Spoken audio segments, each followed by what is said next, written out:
Good morning. Welcome.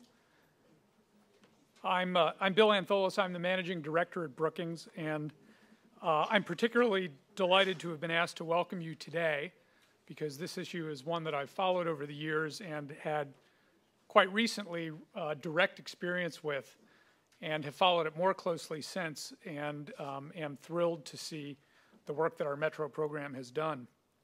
Among my jobs at Brookings is to help our research programs take advantage of the depth and breadth of our research across the institution on big challenges, particularly those that connect the local to the national to the global and back again. And our Metro program has been the leader in that effort. In fact, that phrase, local to national to global and back again, came from Bruce Katz, who I'm introducing right now. And it's really part of the spirit of Brookings these days, and Metro has led that charge.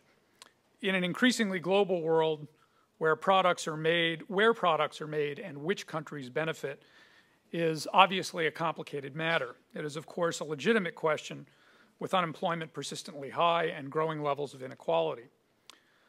But that debate happens at all levels of employment, income, and skills, in all economies. We've seen it again in the U.S. with the recent uptick in debates about outsourcing and manufacturing from clothing to equipment.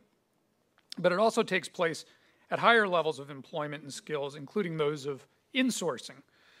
Global integration has led to a larger high-skilled global workforce, including bringing high-skilled workers from countries like India and China.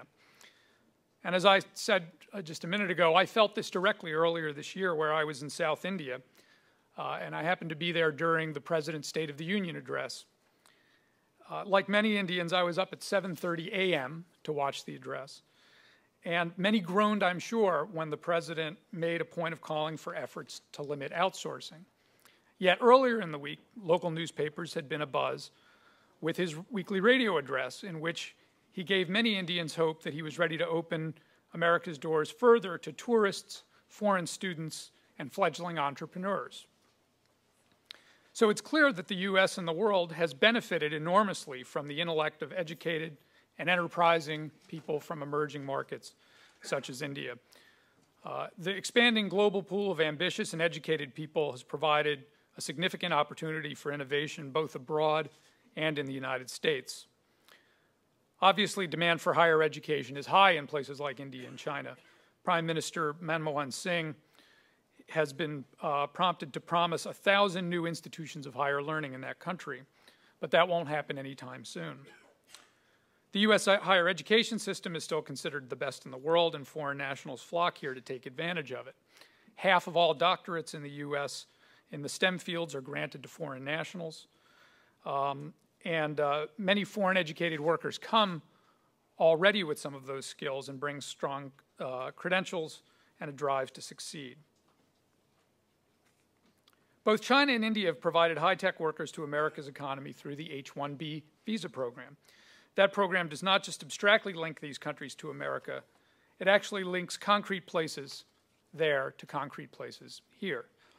And I found this out in India. As you may know, about half of the 200,000 temporary work visas, H-1Bs and others, that come to America are granted to Indians. About half of that number, 1/4 of all H-1B visas, come out of South India and our U.S. consulate in Chennai, which really serves two cities, Chennai and Bangalore. The other half are spread across consulates in megacities such as Mumbai, Hyderabad, Delhi, and Calcutta. So taken together, that is a network and coalition across India that is only starting to emerge and be self-conscious. Today's event will drill down on the U.S. side of that story, how American employers and where American employers request H-1B visas so that they can obtain the skills that they need in distinct metropolitan areas. So today we will have a couple discussions after Bruce's introduction on those metropolitan economies and how employers located in them are linking themselves to places in India, China for the skills they need. These requests are generally thought to come from the Bay Area and the New York tri-state area, but as you'll see, a surprising range and diversity of American places are looking for these skills from abroad. As Bruce Katz has said, and as I've plagiarized elsewhere, the world is not flat. It actually is a world of connected network of economic hilltops. So today's event will start to sketch where America's high-tech grounds are located and how they are building bridges overseas and how we benefit from a global skills economy. Today, in short, we're going to have a discussion that epitomizes how Brookings research goes, in Bruce's phrase, from the metro to the global and back again. So with that, Bruce Katz.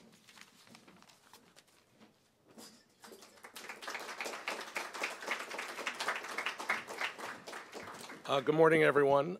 First of all, I just want to thank Bill for those comments because, having your managing director of your institution spend a good portion of time in India and China and then come back changes really how those of us who are here day to day, week to week in Washington and in the domestic metros, how we think about our work and the global connections.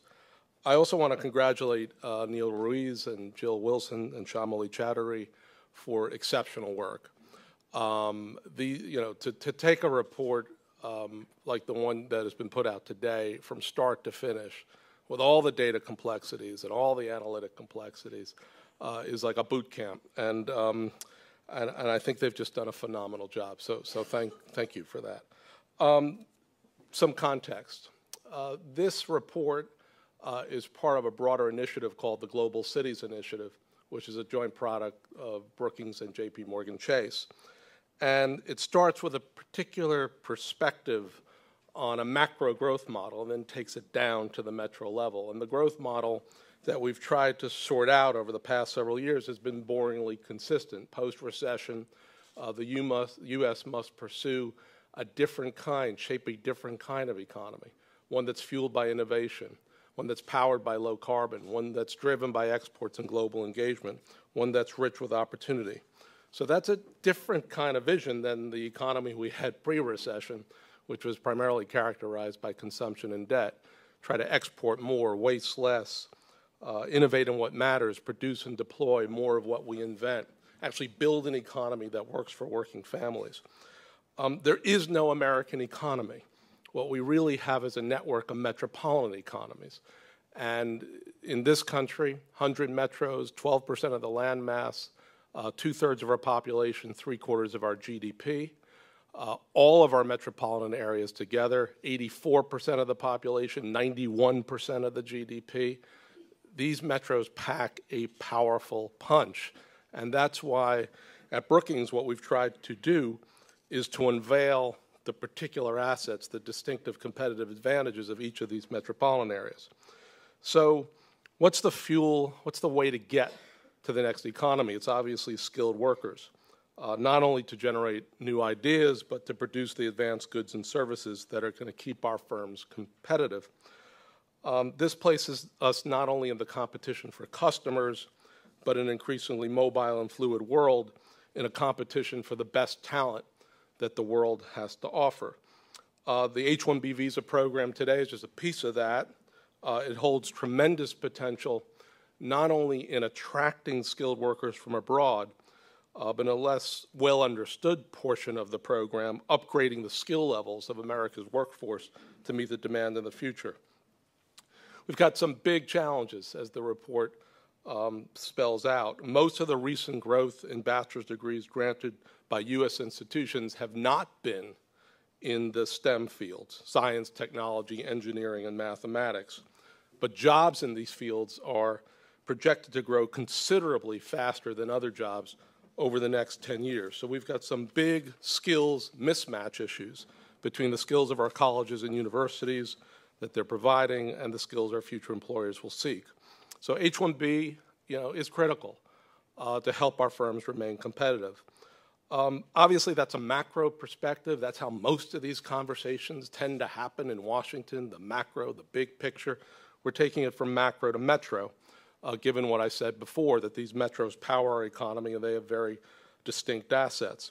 So what this report fits into is a broader suite of inquiry where we take particular issues around manufacturing, advanced services, innovation, exports, foreign direct investment, skilled workers, what we would call the traded sectors, down to each of the metropolitan areas. We call this Moneyball for metros. If you've seen the movie or read the book, right? Measure what matters. If you understand what's critical to your growth and what is the secret to your distinctive assets, then measure it and hold yourself accountable. As Neil's going to describe, metros vary dramatically in their demand for H-1B visas because they have very different starting points. And I think what you'll see out of this presentation, both with regard to metros, but also with regard to the size and the scale of the companies seeking H-1B visas, it's not a cartoon, right? It's not only coming out of Silicon Valley. It's not only coming out of large companies. So getting into the, looking beneath the hood is absolutely critical. And finally, just going back to the broader context of global cities, it is absolutely critical from our perspective that as the U.S.